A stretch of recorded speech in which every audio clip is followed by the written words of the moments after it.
वो घटना पर जो बहस हो रही है इसमें हिस्सा लेने के लिए मैं खड़ा हुआ हूं।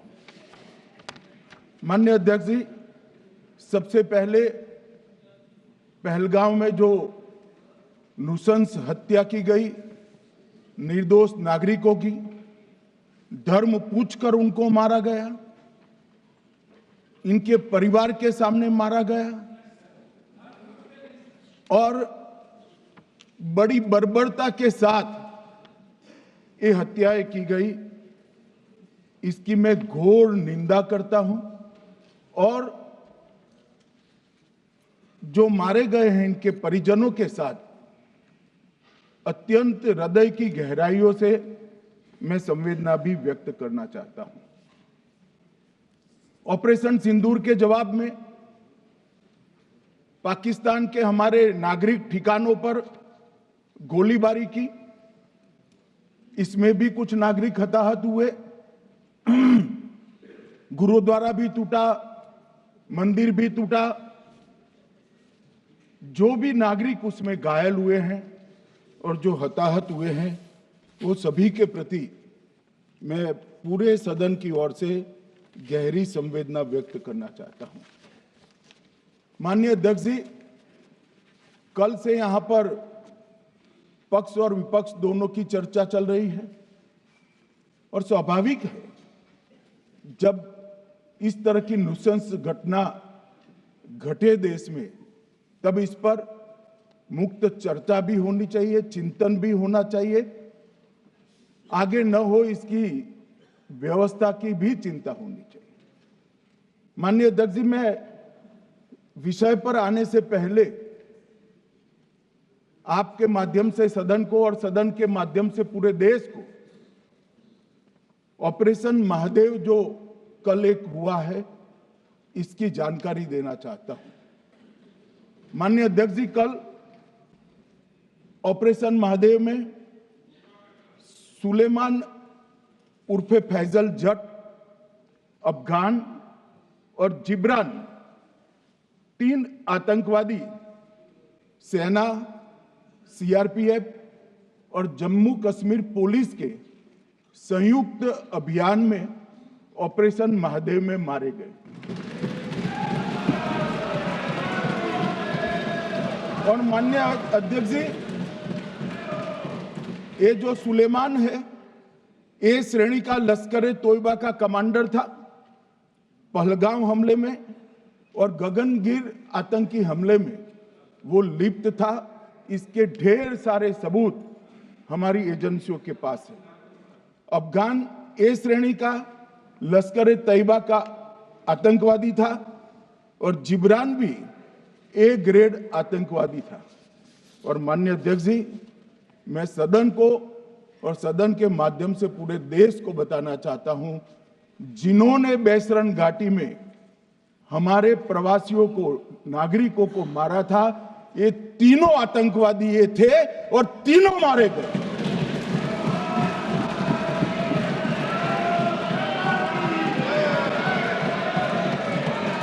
और मान्यवर, मैं आज इस सदन के माध्यम से सेना के पैरा 4, सीआरपीएफ के सारे जवान जो अभियान में शामिल थे और जम्मू कश्मीर पुलिस के जो जवान थे, वो सभी को सदन और पूरे देश की ओर से बहुत बहुत साधुवाद देना चाहता हूं। माननीय अध्यक्ष जी, मैं इस ऑपरेशन महादेव के बारे में थोड़ा डिटेल में बताना चाहूंगा। ऑपरेशन महादेव की शुरुआत 22 मई 2025 को, एक प्रकार से तो जिस दिन हत्या हुई थी उसी दिन रात को 22 मई 2025 को हुई। जिस दिन हत्या हुई थी उसी दिन रात को एक सुरक्षा मीटिंग की गई थी जम्मू कश्मीर में। ये पूछ रहे थे, कोई गए नहीं, सिर्फ राहुल गांधी गए। अब आपकी आंख कौन से चश्मे से देख रही है मुझे मालूम नहीं। माननीय अध्यक्ष जी, 1 बजे हमला हुआ, मैं 5:30 बजे श्रीनगर में उतर चुका था। माननीय अध्यक्ष जी, अरे सुनो सुनो, मैं बताता हूँ ना 22 में, सुनो ना प्लीज, धैर्य रखकर सुनो, हमने आपको नहीं टोका है, सुनना पड़ेगा भाई, ऐसे नहीं चलेगा। माननीय अध्यक्ष जी, नहीं, पर बैठे बैठे मत बोलिए आप भी। माननीय अध्यक्ष जी, 23 अप्रैल को बैठे बैठे टिप्पणी मत करिए। एक सुरक्षा मीटिंग की गई, सभी सुरक्षा बल, सेना, CRPF, BSF, Jammu Kashmir police, और सबसे पहले उसमें निर्णय किया गया कि जो नृशंस हत्यारे हैं वो देश छोड़कर पाकिस्तान भाग न पाए, इसकी हमने पुख्ता व्यवस्था की और भागने नहीं दी। 22 मई को आईबी के पास एक ह्यूमन इंटेल आई और एक क्षेत्र के अंदर, दाची गांव क्षेत्र के अंदर आतंकवादियों की उपस्थिति की सूचना मिली। आईबी और सेना द्वारा दाचीकाम क्षेत्र में अल्ट्रा सिग्नल कैप्चर करने के लिए जो इंस्ट्रूमेंट हमारी एजेंसियों ने बनाए हैं, इसके द्वारा इस सूचना को पुख्ता करने के लिए मई से 22 जुलाई तक लगातार प्रयास किए गए। ठंड में ऊंचाइयों पर हमारे सेना के अधिकारी पैदल इनके सिग्नल प्राप्त करने के लिए घूमते रहे, आईबी के अफसर भी घूमते रहे, सीआरपीएफ भी घूमती रही, और मान्यवर 22 जुलाई को हमें सफलता मिली। सेंसर्स के माध्यम से आतंकवादी होने की पुष्टि मिल गई। तब 4 पैरा जो हमारी सेना का एक हिस्सा है, उसकी नेतृत्व में 4 पैरा के जवान, सीआरपीएफ के जवान और जम्मू कश्मीर पुलिस के जवान मान्यवर एक साथ ये आतंकवादियों को घेरने का काम किया। सेना, सीआरपीएफ, जम्मू कश्मीर पुलिस की मीटिंग भी की गई। जो 5 ह्यूमन एसेट्स थे उनको भी वहां भेजा गया, और कुल मिलाकर कल जो ऑपरेशन हुआ, इसमें हमारे निर्दोष नागरिकों को मारने वाले तीनों आतंकी मौत के घाट उतार दिए। मान्यवर, तीनों के नाम मैंने बताए हैं, सुलेमान उर्फे फैजल जट, अफगान और जिब्रान। मान्यवर, वो तो एक आशंका थी कि यही लोगों ने घटना की है, मगर मैं बाद में एनआईए की जांच पर आता हूं, एनआईए ने पहले से ही इनको, जिन्होंने आसरा लिया था, वो लोगों को गिरफ्तार कर रखा था, उनको खाना पहुंचाने वाले लोगों को अपने कब्जे में रखा था। तो जब आतंकवादियों के शव श्रीनगर आए, इनसे पहचान कराई गई, 4 लोगों ने पहचान लिया, यही 3 लोग थे जिन्होंने पहलगांव में आतंकी घटना को, मगर हमने इस पर भी भरोसा नहीं किया। मान्यवर, कोई जल्दबाजी नहीं की। हमने जो आतंकी घटना स्थान से कारतूस मिले थे, वो कारतूस का एफएसएल रिपोर्ट पहले से करा कर रखा था, और चंडीगढ़ सेंट्रल एफएसएल के अंदर बैलिस्टिक रिपोर्ट के आधार पर उनका रिपोर्ट तैयार था। जब ये कल आतंकवादी मारे गए, इनकी 3 राइफलें पकड़ी गई, एक M9 अमेरिकन राइफल थी और 2 AK-47 राइफल थी। जो कारतूस मिले थे वो भी M9 और AK-47 के भी थे, मगर हमने इससे भी संतोष नहीं माना। ये राइफलों को एक विशिष्ट विमान के द्वारा कल रात को 12 बजे चंडीगढ़ पहुंचा गया, और पूरी रात फायरिंग कर इसके भी खाली खोखे जनरेट किए गए। 2 खोखों का मिलान किया गया, राइफल की नाली और निकले हुए खोखों का भी मिलान हो गया। तब ये तय हो गया कि इन्हीं 3 राइफलों से हमारे निर्दोष नागरिक मारे गए। और मान्यवर, आज मैं सदन को बताते हुए बहुत खुश हूं। मोदी जी ने ऑपरेशन सिंदूर कर आतंकवादियों को जिन्होंने आतंकवादियों को भेजा था उनके आकाओं को जमीन में मिलाने का काम किया था। सेना और सीआरपीएफ ने वो आतंकवादियों को भी समाप्त कर दिया। और मान्यवर,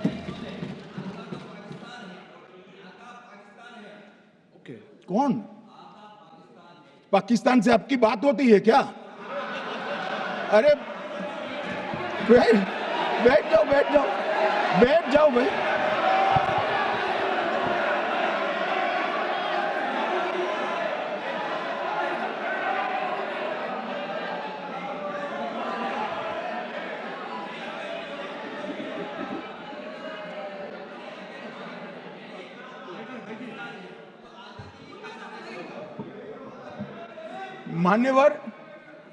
मान्यवर मैं बताता हूं कैसे इनके आका मारे गए, वो भी नाम के साथ बताता हूं, जगह के साथ बताता हूं, घंटे, मिनट और सेकंड के साथ बताता हूं।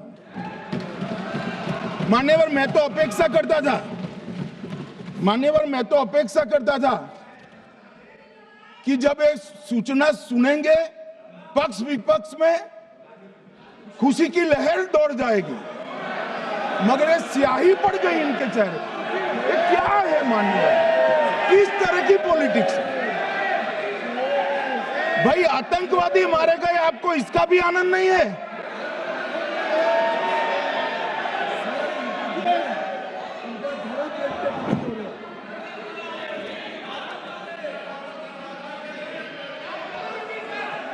अखिलेश जी बैठ जाइए, मेरा पूरा जवाब सुनिए, आपका सब जवाब आ जाएगा।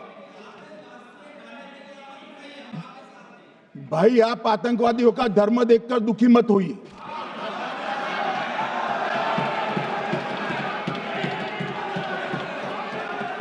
अखिलेश बैठ जाइए यार।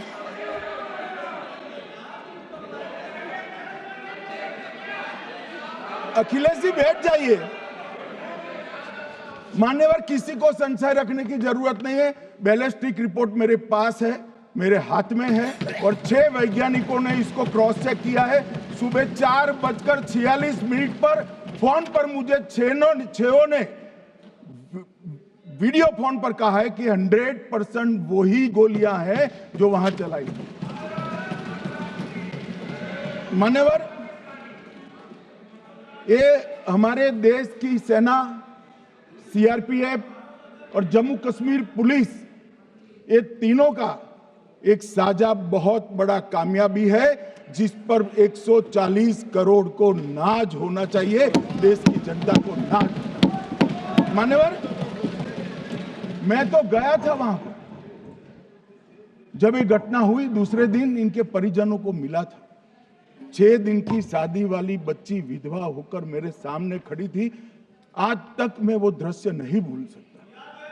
मगर आज सारे परिजनों को मैं कहना चाहता हूं कि मोदी जी ने ऑपरेशन सिंदूर से भेजने वालों को भी मारा, और हमारे सुरक्षा बलों ने जिनको भेजा था उनको भी मारा, और एक ऐसा सबक सिखाया है कि आने वाले कई दिनों तक कोई ऐसी हिम्मत नहीं कर पाएगा।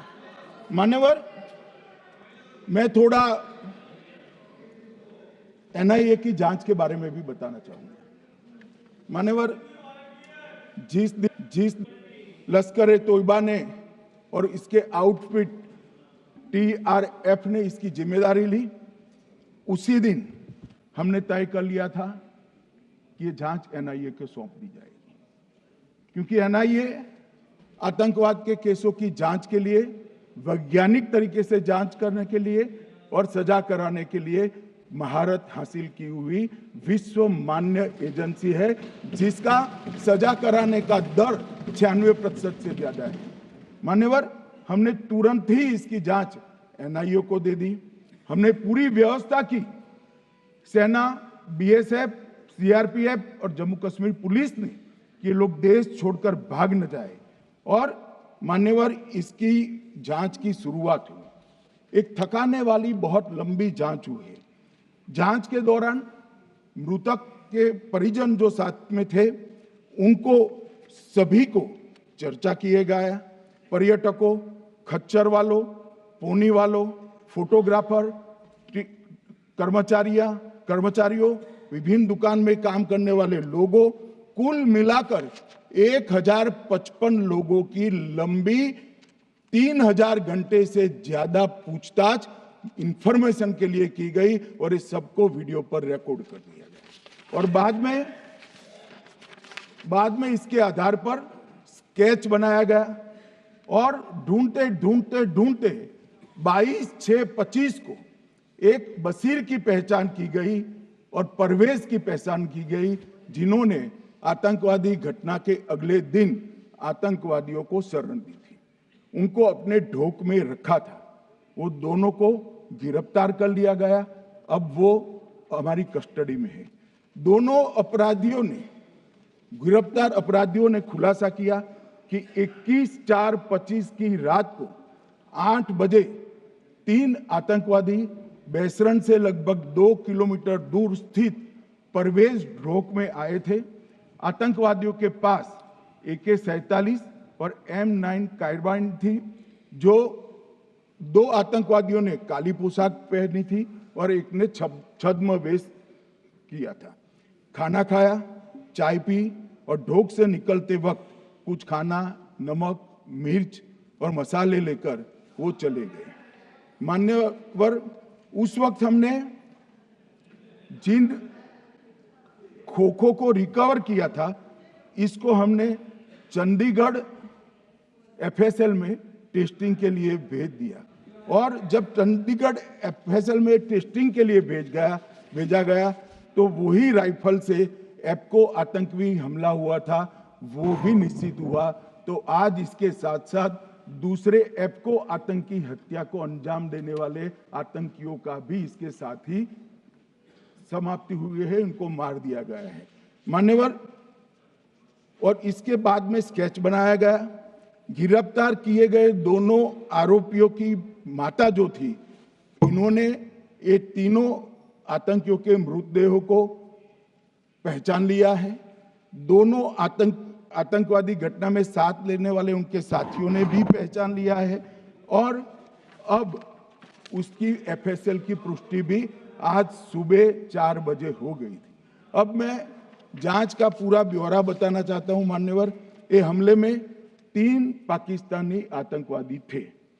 हमले में 2 AK-47 और 1 M9 कार्बाइन का प्रयोग किया गया था और अब जो पकड़े गए हैं, इसके सुलेमान के कारण एप्को का मामला भी आज रिजॉल्व हो रहा है और आतंकवादियों को पनाह देने वाले 2 स्थानीय लोगों को भी इस केस में पकड़ लिया गया है।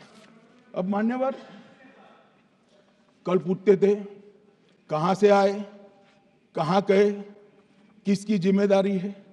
भाई, जिम्मेदारी हमारी ही है। हम सरकार में हैं, हमारी ही जिम्मेदारी है। मगर मैं पूछता हूं, जब आप सरकार में थे तब क्या क्या हुआ था, इसकी जिम्मेदारी किसकी थी और क्यों निर्वहन नहीं किया, वो भी बाद में पूछूंगा। जरा धीरज से सुनना। मगर मान्यवर, मुझे एक बड़ा दुख हुआ। कल इस देश के पूर्व गृह मंत्री चिदंबरम जी ने सवाल उठाया कि क्या प्रूफ है कि ये आतंकवादी पाकिस्तान से आए। और मान्यवर, कब उठाया? जब संसद में चर्चा होने वाली थी। क्या कहना चाहते हैं चिदंबरम साहब? किसको बचाना चाहते हैं? पाकिस्तान को बचाकर आपको क्या मिलेगा? वो ये कह रहे हैं कि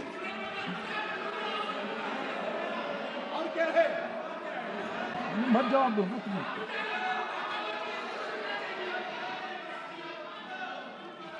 मान्यवर, हमारे पास, मैं आज चिदंबरम साहब को कहना चाहता हूं, मैं आज चिदंबरम साहब को आपके माध्यम से कहना चाहता हूं, हमारे पास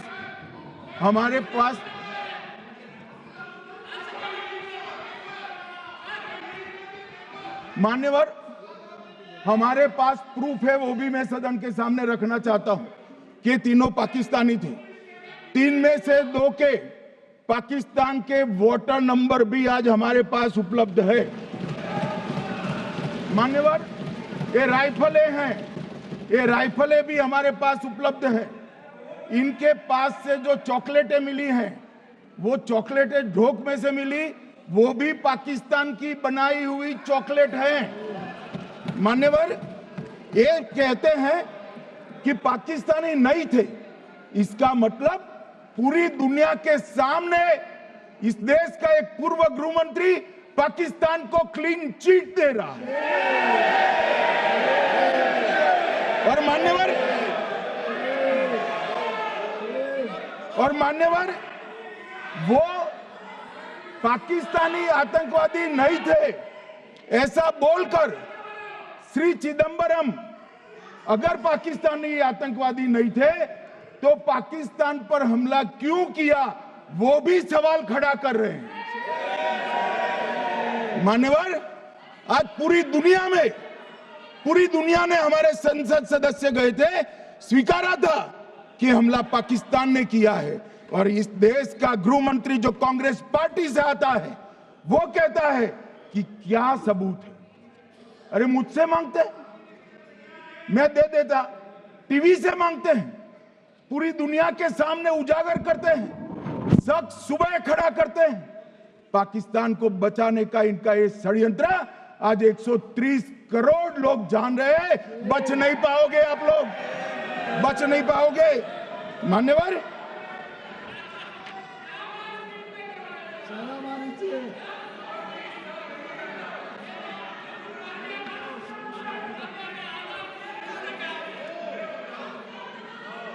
मान्यवर,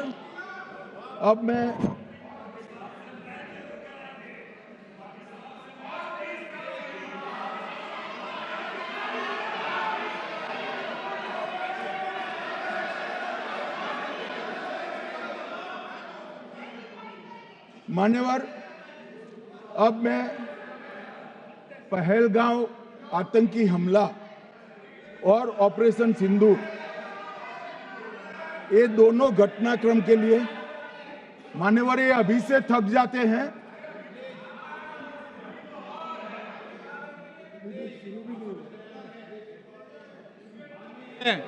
प्लीज बैठिए।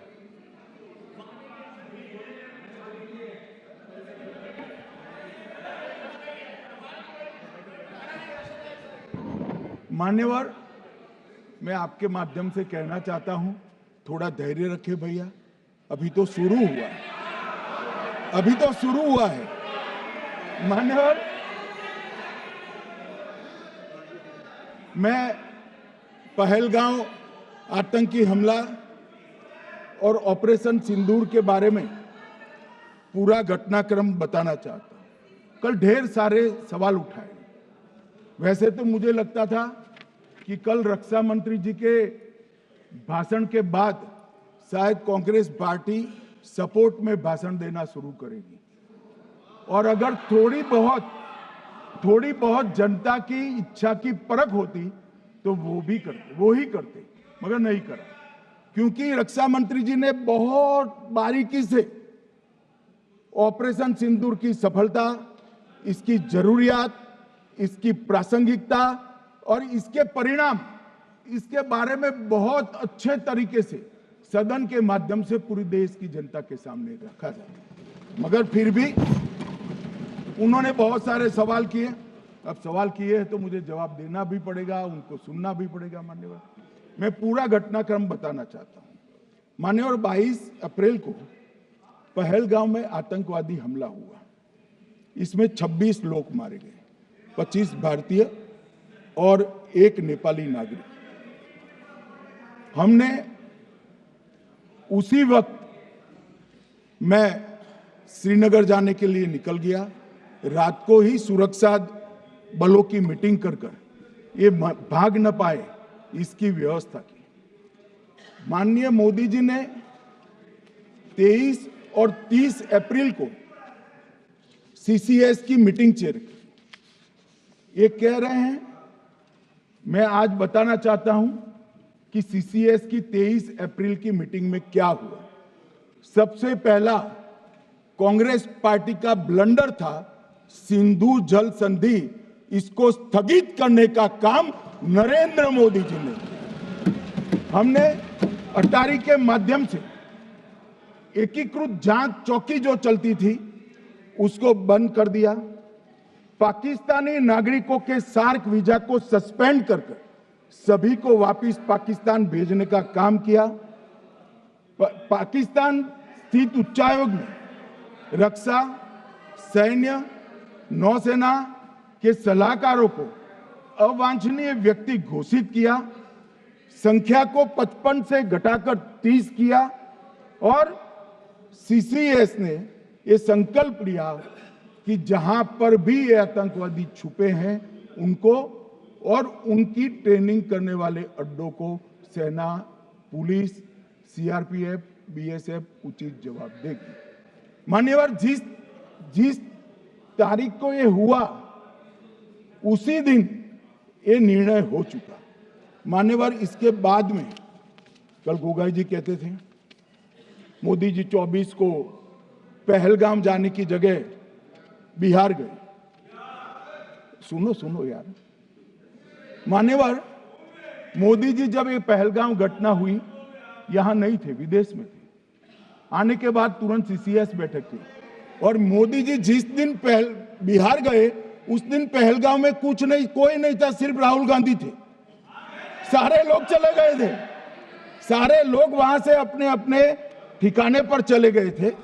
मगर इन्होंने एक बात कही, उस पर मेरी आपत्ति है। मान्यवर, उन्होंने कहा 24 अप्रैल को चुनावी भाषण किया।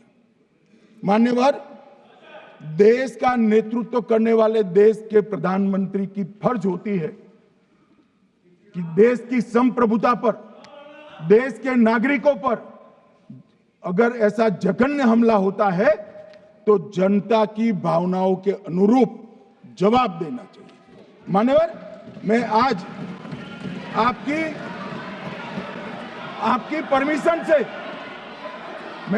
परमिशन से मोदी जी के बिहार भाषण के कुछ अंश पढ़ना चाहता हूं। कोट अनकोट है। 22 अप्रैल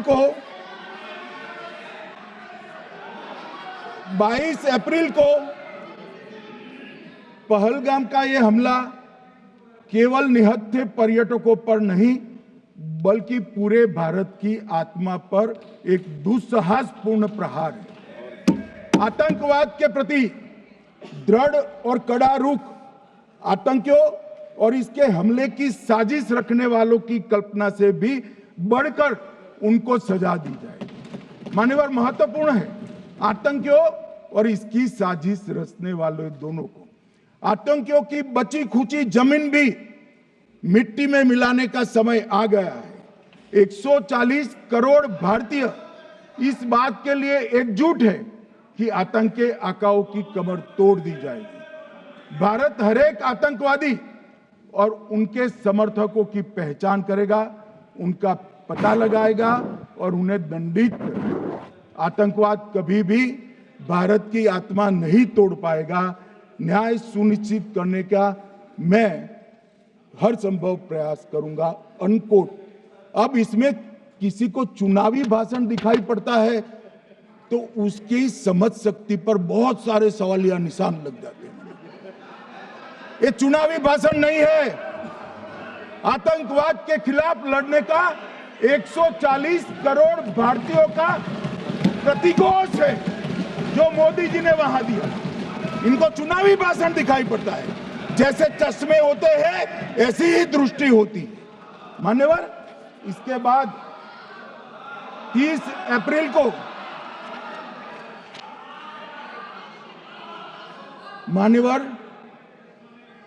अप्रैल को सीसीएस की बैठक हुई। पहले 23 को हुई थी। उसमें सशस्त्र बलों को पूर्ण ऑपरेशन की फ्रीडम दे दी गई। प्रधानमंत्री मोदी जी ने सीसीएस की उपस्थिति में रक्षा मंत्री, एनएसए और सेनाओं के प्रमुख के साथ बैठकर पूर्ण ऑपरेशनल फ्रीडम देने का काम किया और इसके बाद ये ऑपरेशन सिंदूर हुआ।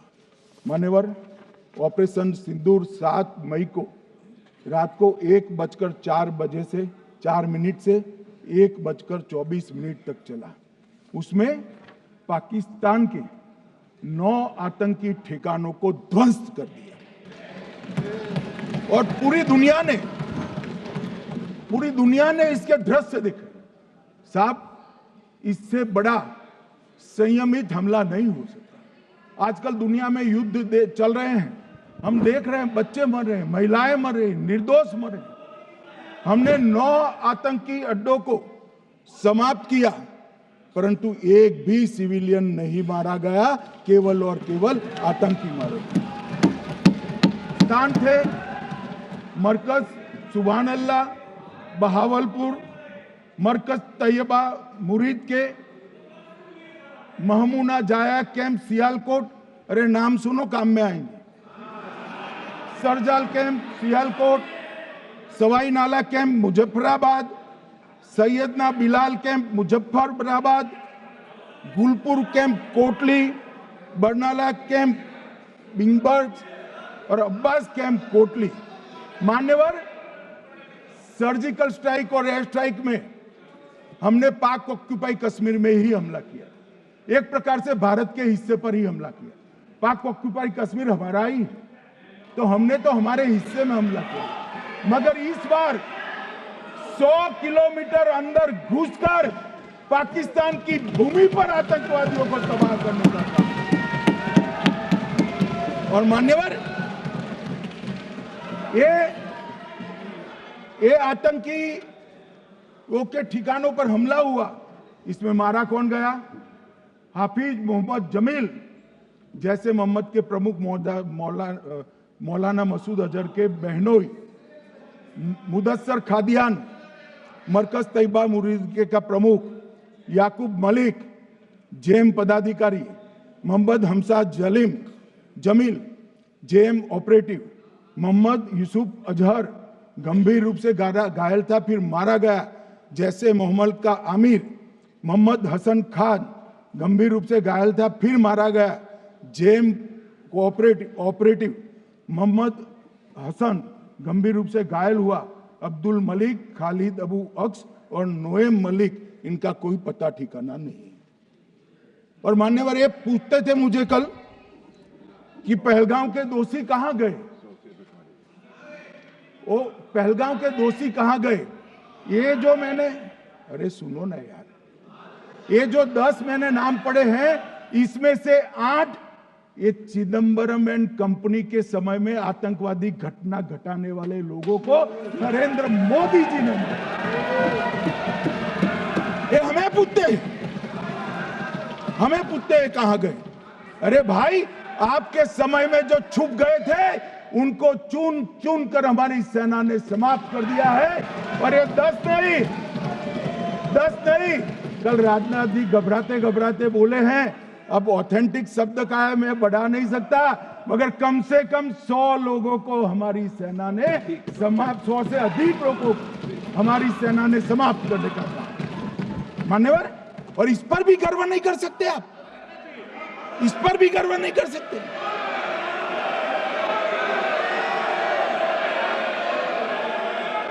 मान्यवर,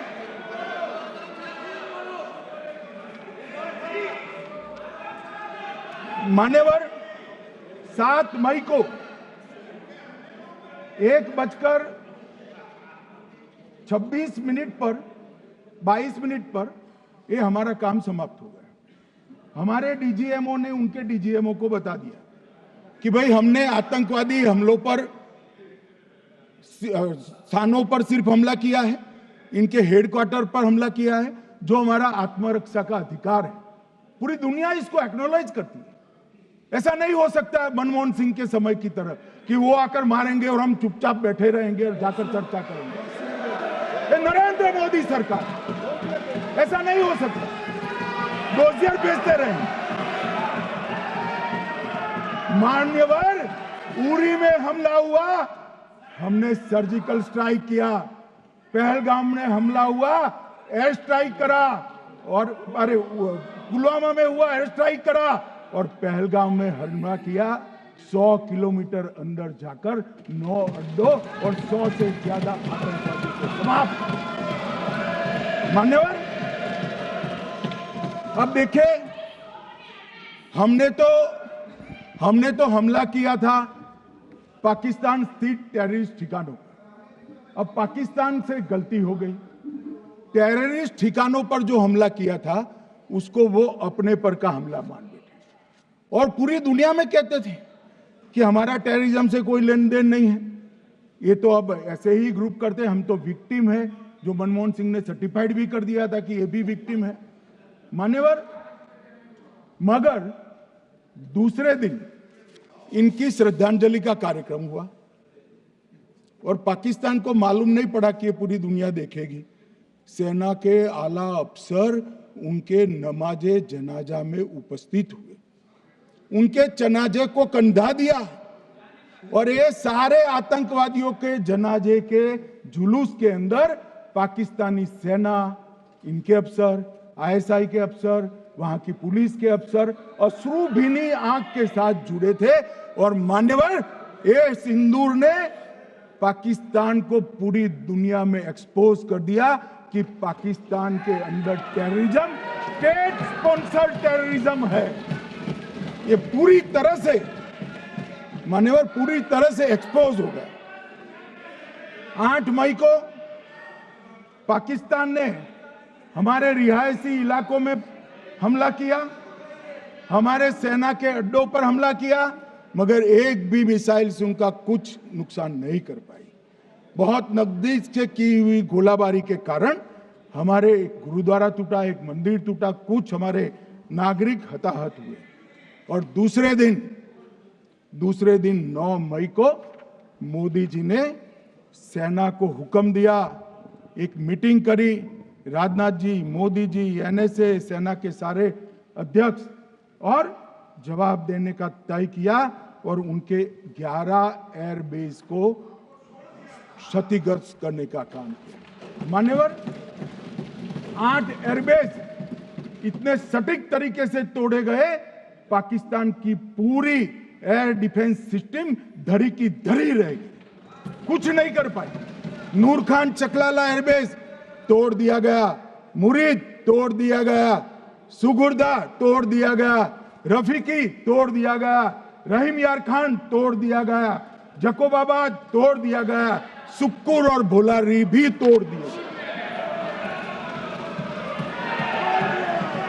और सुक्कुर, लाहौर, अरिफवाला, चुनेन, जकोकाबाद और नया चोर, ये 6 रडार सिस्टम भी उनके पूरी तरह से ध्वस्त कर दिए।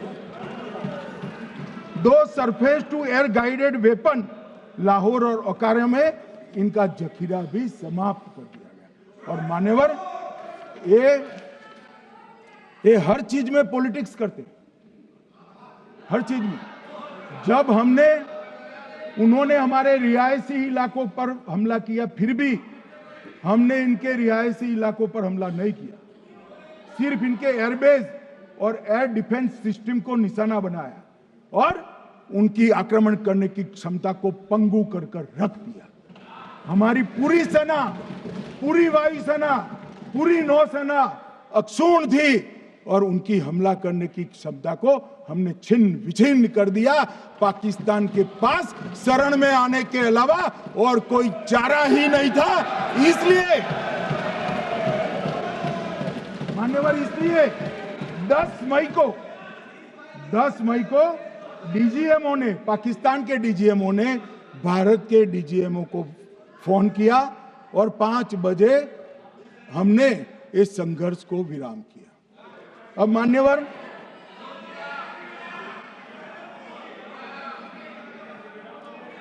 ये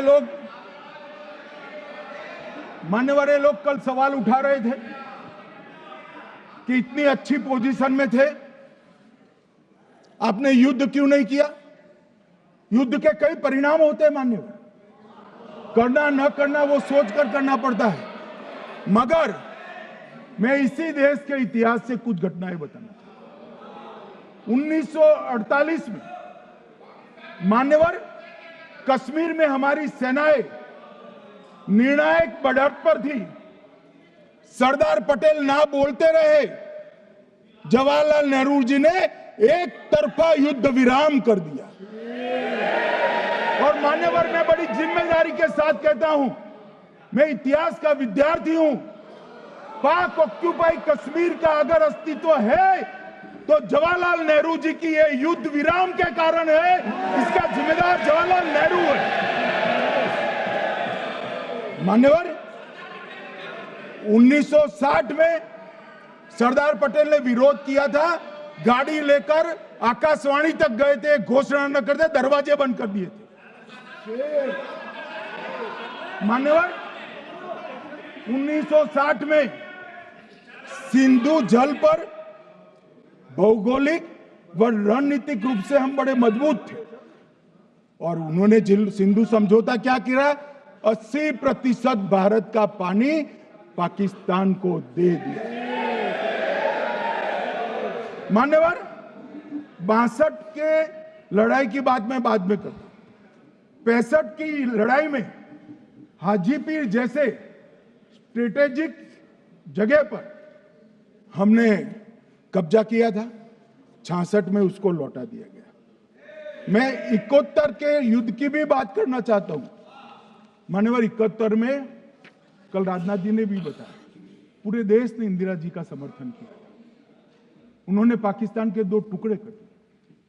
बहुत बड़ी विजय थी भारत की और सदियों तक भारत इस विजय पर गर्व करेगा। हम सब भी करते हैं, हमें कोई आपत्ति नहीं। मगर हुआ क्या मान्यवर, युद्ध की विजय की चकाचौंध में क्या हुआ? 93 हजार युद्धबंदी हमारे पास थे, 93 हजार, और 15,000 वर्ग किलोमीटर क्षेत्र पाकिस्तान का हमारे पास था। 93,000 युद्धबंदी, उस वक्त की पाकिस्तान की सेना का 42% और 15,000 वर्ग किलोमीटर क्षेत्र। मगर शिमला में समझौता हुआ, पाक ऑक्यूपाई कश्मीर मांगना ही भूल गए। अगर उस वक्त पाक ऑक्यूपाई कश्मीर मांग लेते, न रहेगा बांस, न बजती बांसुरी। ये कैंप तोड़ने की जरूरत न पड़ती साहब आपको, हमको। मान्यवर, इतना ही नहीं, पाक ऑक्यूपाई कश्मीर तो नहीं लिया, मांगना ही भूल गए। 15,000 वर्ग किलोमीटर की जीती हुई भूमि भी वापस दे दी। तय हुआ था पाकिस्तानी नरसंहार के लिए युद्ध अपराध न्यायाधिकरण बनेगा, नहीं बना। सेना ने पूर्वी पाकिस्तान में नरसंहार किया था। 195 पाकिस्तानी अधिकारियों पर मुकदमा चढ़ना था। भुट्टो अपने साथ इंदिरा जी के सामने से छुड़ा कर ले गए। जनरल मानेक शॉ का एक कोट अनकोट कहता हूं, जनरल मानेक शॉ का, जो एक प्रकार से आर्किटेक्ट माने जाते हैं बांग्लादेश विजय के, इन्होंने कहा कि भुट्टो ने भारत के नेतृत्व को मूर्ख बनाया। अब जो शब्द है, मैं आप कोट अनकोट है, इसमें मेरा कुछ नहीं है, ये लोग गुस्सा न हो सकते। I told her, into bracket Indira Gandhi, Indira ji को कहा, that he, into bracket Bhutto के लिए, he has made monkey out of you. समझ में आता है? ये फील्ड मार्शल साहब ने कहा है मान्यवर, और ये हमें सिखा रहे, ये नहीं किया, वो नहीं किया, फलाना नहीं किया, ठिकाना नहीं किया। अरे भाई, आप तो पाकिस्तान को क्लीन चिट दे रहे हो कि पाकिस्तान ने हमला ही नहीं किया है। क्या अधिकार है आपको पूछने का? कोई अधिकार नहीं है साहब। देखिए क्या होता है। मैंने कहा पाकिस्तान को क्लीन चिट दे रहे हो, तो कनी मोदी जी कह रही है कि नहीं, हम नहीं दे रहे। कनी मोदी जी, माननीय अध्यक्ष जी, आपके माध्यम से मैं कनी मोदी को बताना चाहता हूं, माननीय सदस्य जी को, कि वो कह रही है हमने नहीं दिया, मगर जिसके साथ बैठते हो उसका दोस्त तो आपके सर पर आएगा ना। चिदंबरम जी कर रहे हैं, आपके राज्य से है, कांग्रेस के प्रमुख नेता है। देश के पूर्व गृह मंत्री कह रहे हैं कि पाकिस्तान ने आतंकवादी नहीं भेजे थे। क्या क्लीन चिट देना चाहते? किसी को अधिकार नहीं है साहब यहां आतंकवाद पर बोलने का, किसी को अधिकार नहीं। मान्यवर, मैं अब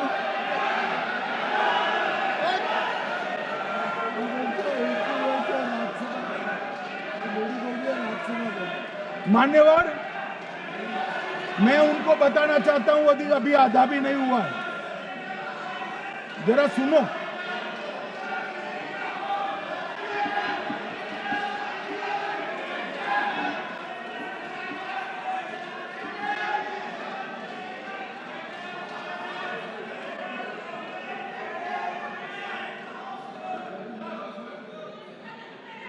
मान्यवर,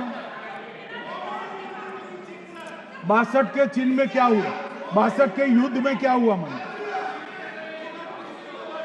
ये अभी कल कुछ कांग्रेस के सदस्य चीन का सवाल पूछ रहे थे, मैं आज पूछना चाहता हूं 62 के युद्ध में क्या हुआ? 38,000 वर्ग मीटर, पूरा सदन ध्यान से सुने, 38,000 वर्ग मीटर अक्साई चीन का हिस्सा चीन को दे दिया गया,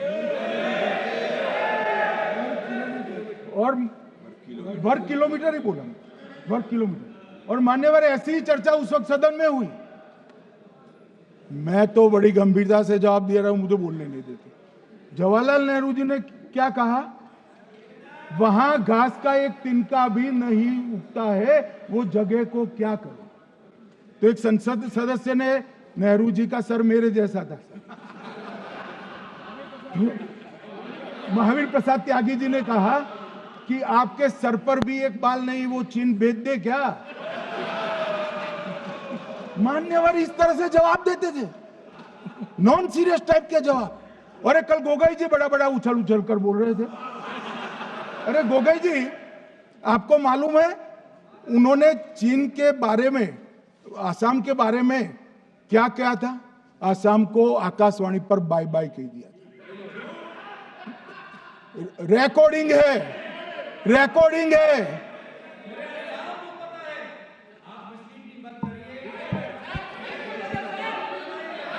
मान्यवर, मैं भी सहमत हूं, मैं भी सहमत हूं, पूरे आसाम को पता है। मान्यवर,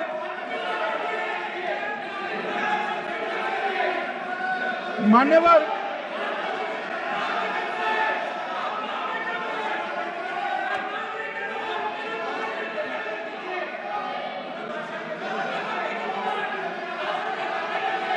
मान्यवर, मुझे मालूम है पूरे आसाम को पता है, इसीलिए तो वो विरोध पक्ष में बैठे हैं वहां पर आसाम में, पूरे आसाम को पता है।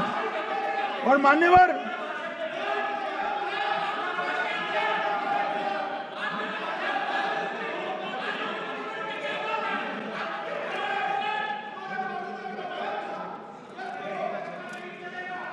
मान्यवर, मान्यवर, जोर से बोलने से सत्य को छिपाया नहीं जा सकता।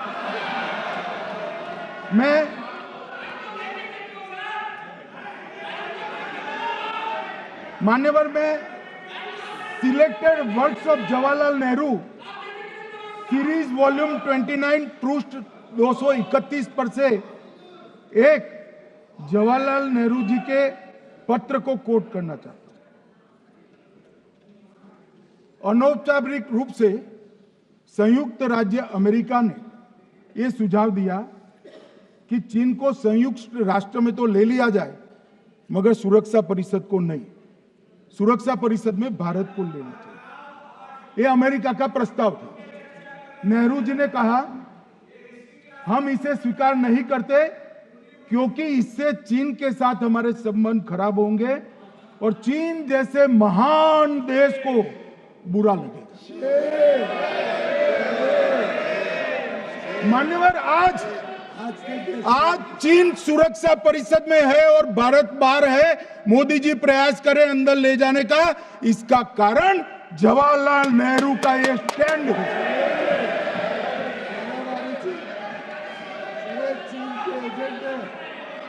और मान्यवर, ये तो पीढ़ी दर पीढ़ी चलता आ रहा है। राजीव गांधी फाउंडेशन ने चीन के साथ एमओयू कर दिया। अब कहते नहीं है कि एमओयू में क्या था, ये तो बताओ भाई, क्या एमओयू किया था राजीव गांधी फाउंडेशन ने?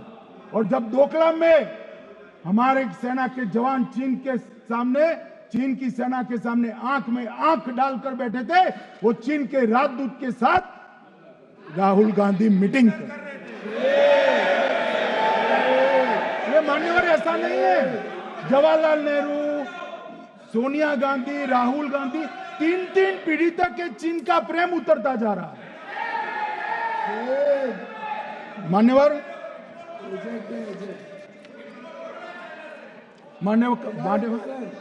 मान्यवर, मैं अभी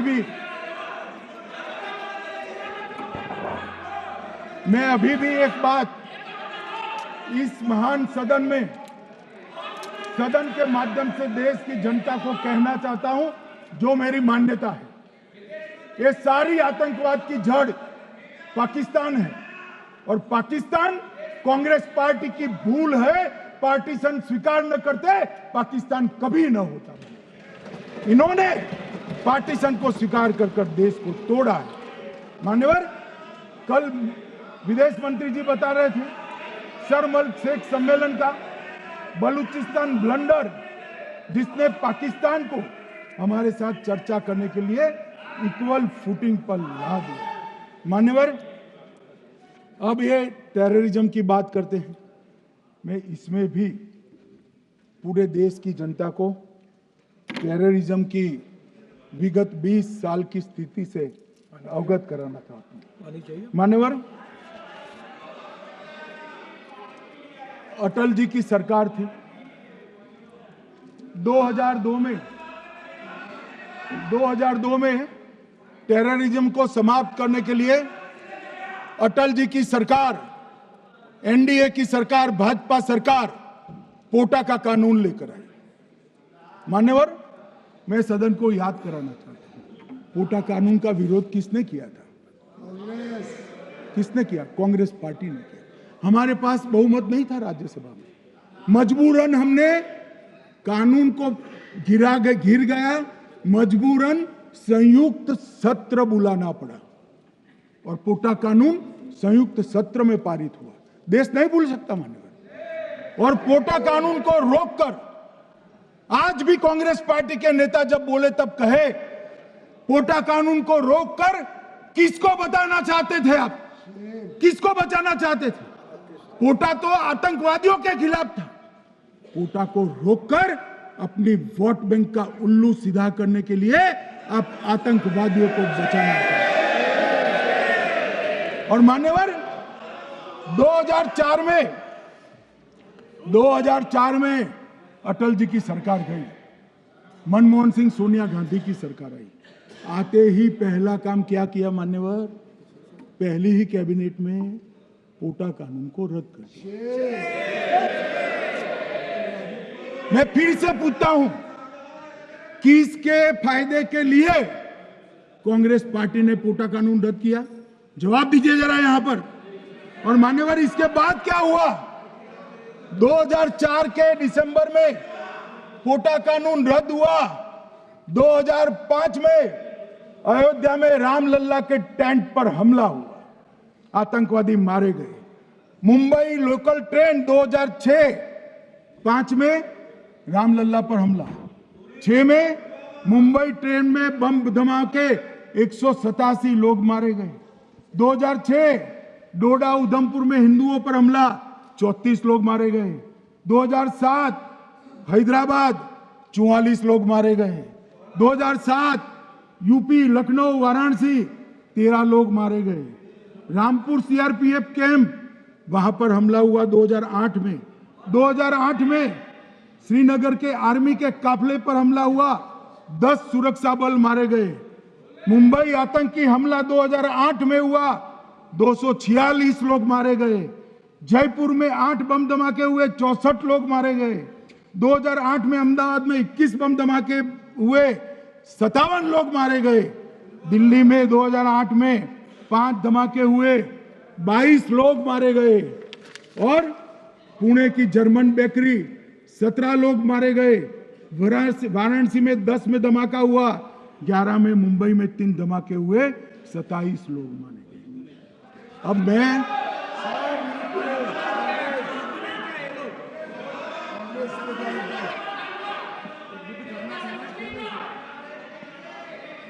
मान्यवर आतंकवाद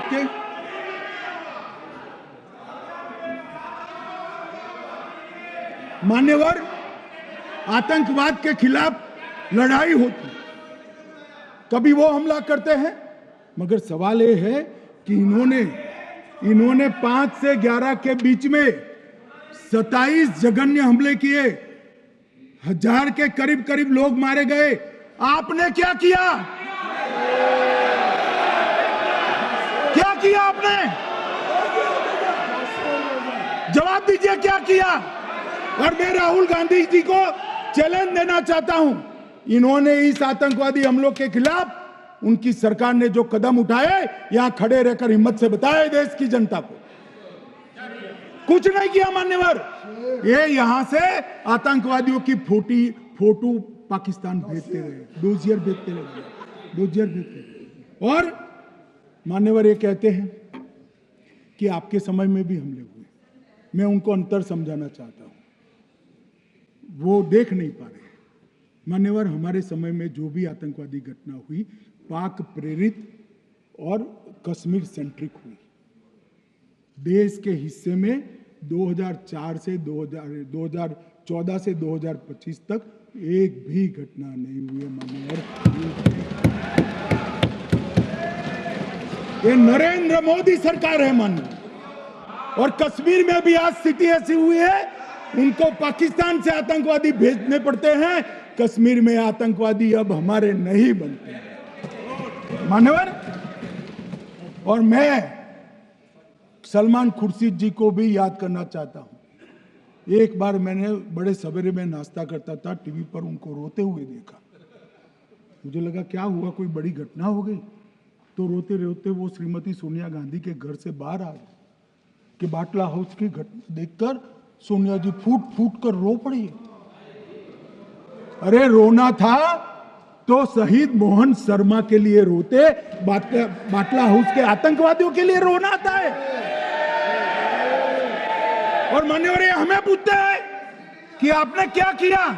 कोई अधिकार नहीं है पूछने का, कोई अधिकार नहीं है मान्यवर। और ये हमें पूछते थे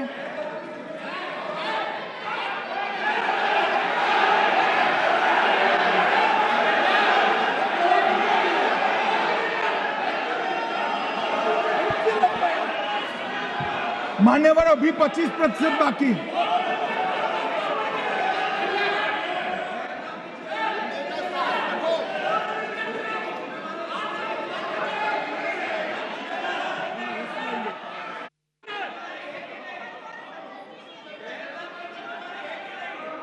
बैठिए, जवाब दे रहे हैं ना आपका, जवाब दे रहे हैं आपका। पहलगांव के बाद जो घटनाक्रम घटित उसका जवाब दे दिया ना माननीय गृह मंत्री जी ने। आपने पूछा आतंकवादियों क्या हुआ, आतंकवादियों का जवाब दे दिया। क्या पूछना चाहते हैं आप? आपने हर सवाल पूछा, हर सवाल जवाब सुनिए माननीय गृह मंत्री जी।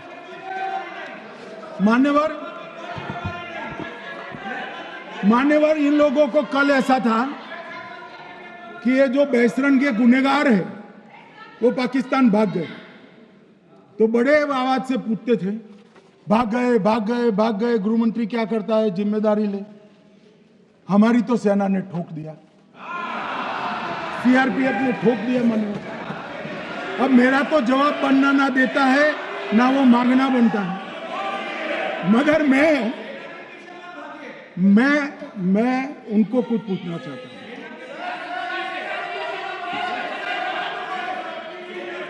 मान्यवर,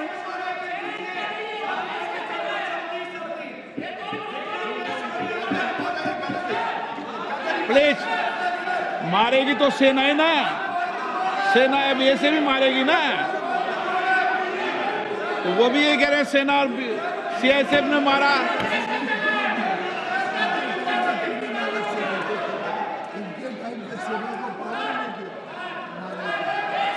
मान्यवर ये कहते हैं, साहब इसको बिठाओ जरा।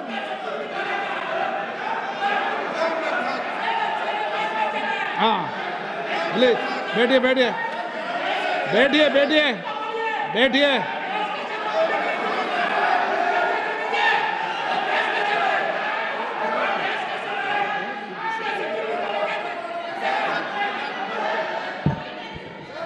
सबको मान्यवर ये लोग मुद्दा उठाना चाहते हैं तो जरूर उठाए। मैं आज सुबह ही सलमान खुर्शीद जी का वो इंटरव्यू मेरे मोबाइल में रिजर्व कर आया हूं। आप जब भी कहोगे ये पूरे टीवी पर बताने के लिए मैं तैयार हूं। सेव कर आया हूं। इनकी इच्छा है तो कल एक समय तय करिए, यहां बता दीजिए चारों टीवी में, और देश की जनता भी देख ले।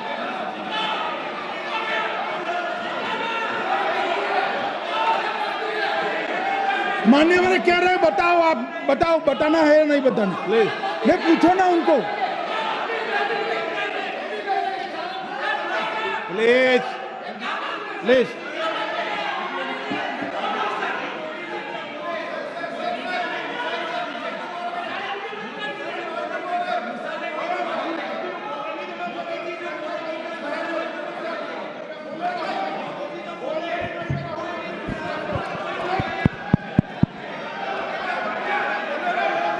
ये बिट्टू बैठ जाओ। मान्यवर ये पूछ रहे थे कि क्यों भाग गए। अब मेरा समय काफी जाया गया, मैं जरा संक्षिप्त में कहता हूं, घटनाओं पर नहीं जाओ।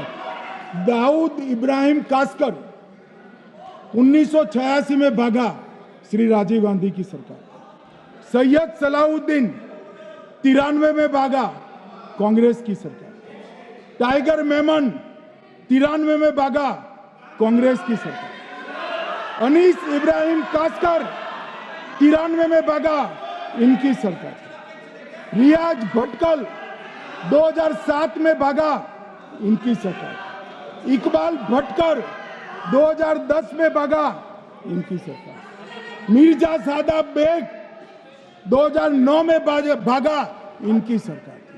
अब मान्यवर मेरा तो जवाब मांग लिया, हमारे सुरक्षा बलों ने मेरा जवाब भी दे दिया, अब राहुल गांधी इसका जवाब दे।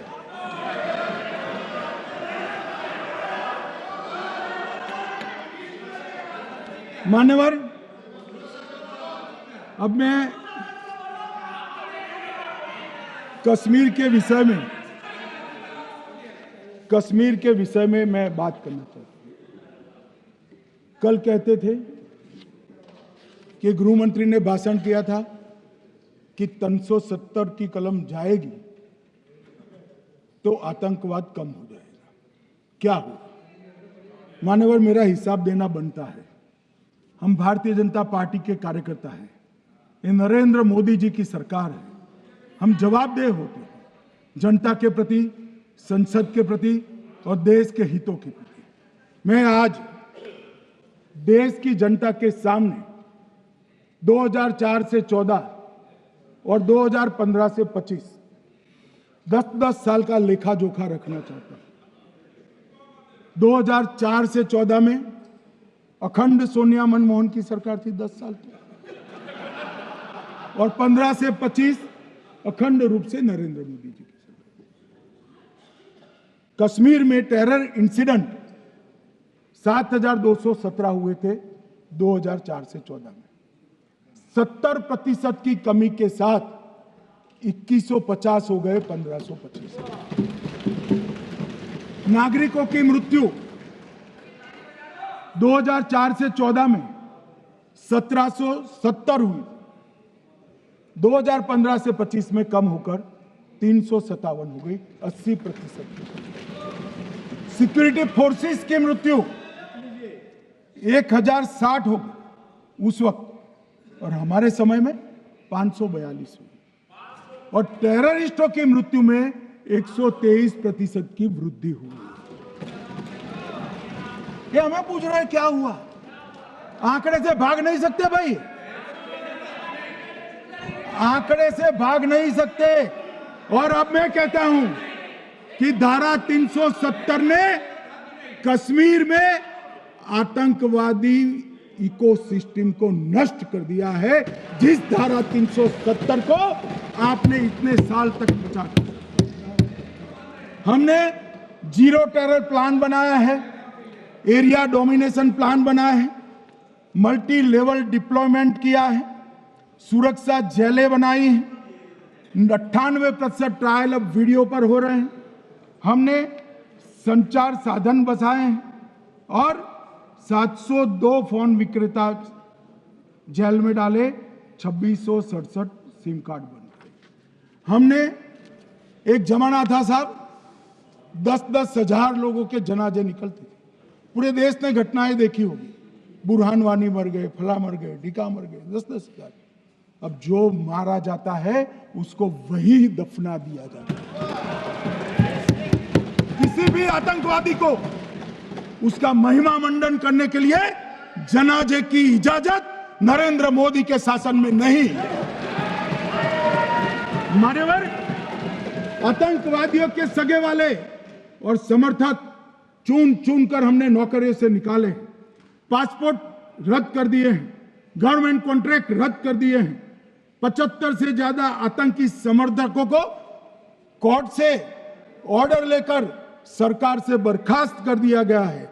बार काउंसिल उनके समर्थकों से भरी थी, सस्पेंड कर नया लोकप्रिय चुनाव हमने कराया है। मान्यवर, कई संगठन बैन करे, मैं बाद में बताता हूं। विशेष यूएपीए अदालतें बनाई, लगभग मार्च 22 से 25 के बीच में यूएपीए के 2267 मामले हमने जब्त किए हैं, दर्ज किए हैं, 374 कुर्की किए हैं। और परिणाम क्या है मान्यवर? ये पूछ रहे हैं परिणाम क्या है? शुतुरमुख वृत्ति से अगर मिट्टी में सर रखकर बैठोगे तो कुछ नहीं, सूर्य भी नहीं दिखेगा। मान्यवर, परिणाम आया है। पहले ऑर्गेनाइज टाउन पेल्टिंग साल की 2654 होती थी एवरेज इनकेस में। कितनी मान्यवर? 2654 पथराव होते हैं, 2024 में 0 हो गए। मान्यवर, ऑर्गेनाइज हड़ताल पाकिस्तान से ऐलान करते थे, घाटी बंद रहती थी। पाकिस्तान की भी हिम्मत नहीं है, घाटी में भी हिम्मत नहीं है। इनके समय में साल में 132 दिन घाटी बंद रहती थी, अब ऑर्गेनाइज हड़ताल 3 साल से 0 है। मान्यवर, टाउन पेल्टिंग में नागरिकों की मृत्यु हर साल 112 होती थी, 3 साल से नागरिकों की मृत्यु 0 है।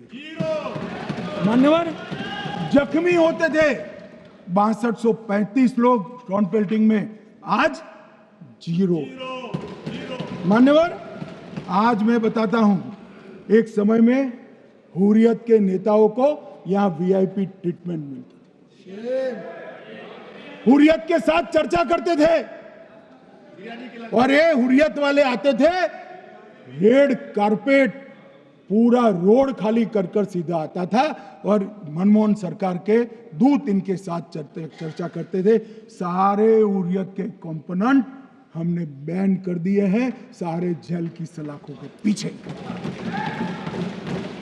हम कोई हुर्रियत से बात करना नहीं चाहते। मैं सदन में नरेंद्र मोदी जी की नीति दोहराना चाहता हूं। हुर्रियत टेररिस्ट संगठनों के आउटफिट है, हम इनसे बात नहीं करेंगे।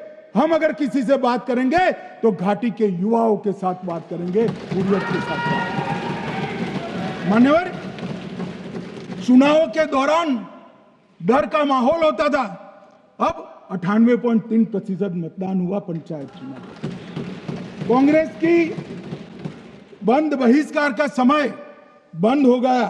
सेपरेटिस्ट बात करना चाहते थे, अब वो नहीं कर सकते। और मान्यवर, 2019 के बाद हमने कितने संगठन बैन करे, मैं बोलना चाहता हूं, थोड़ा समय चाहिएगा मान्यवर।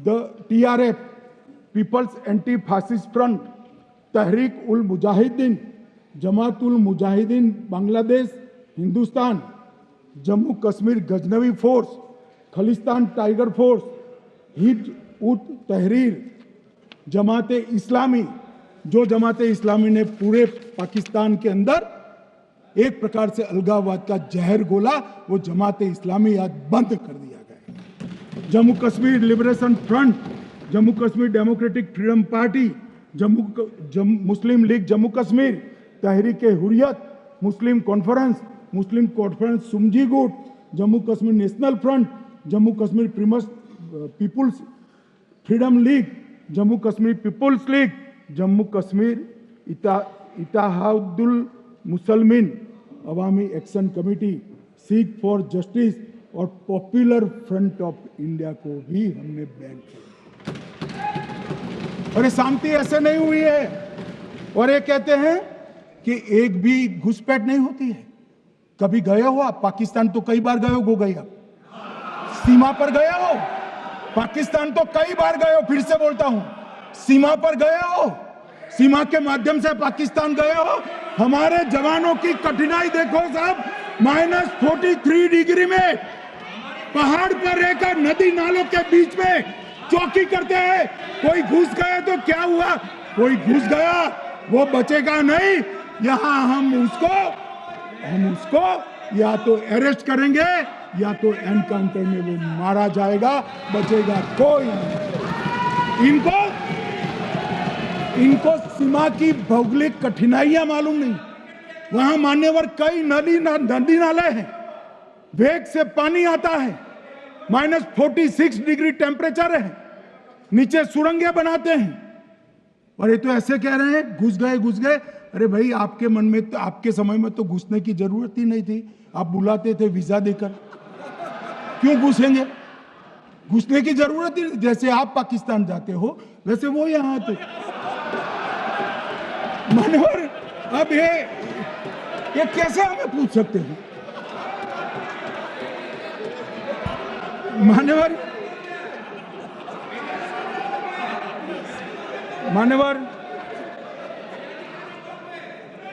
मैं समझ रहा हूं मान्यवर, मैं समझ रहा हूं पोटा का विरोध करने वाले को नरेंद्र मोदी की आतंकवादी विरोधी नीति नहीं पसंद आई। मैं समझ रहा हूं पोटा रद्द करने वाले को नरेंद्र मोदी जी की एंटी टेरर नीति पसंद नहीं आई। मैं समझ रहा हूं टेररिस्टों का बचाव कर वोट बैंक बनाने वालों को एक कोई नीति पसंद नहीं आएगी। मानवर, इसका विरोधी होना है। परंतु मैं आज एक बात यहां सदन के सामने आपके माध्यम से सदन को और दुनिया को बताना चाहता हूं। मानवर, ये नरेंद्र मोदी सरकार है, टेररिज्म के खिलाफ हमारी जीरो टॉलरेंस की नीति है, ऑफर है, और हम विजयी हो। और मान्यवर, मैं फिर से अंत में ऑपरेशन महादेव में जुड़े हुए सेना, सीआरपीएफ और जम्मू कश्मीर पुलिस के सभी जवानों को 2 हाथ जोड़कर प्रणाम कर बहुत साधुवाद।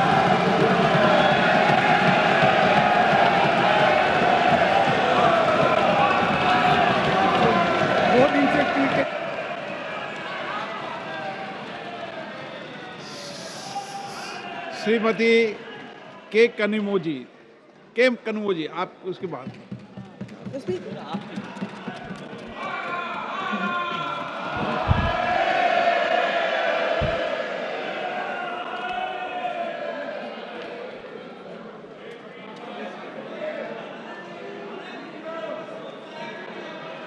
Thank you, sir. I take this opportunity. Sir, the house is not in order.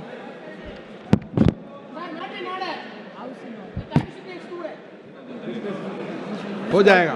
Please अपनी अपनी सीट पे बैठिए, प्लीज।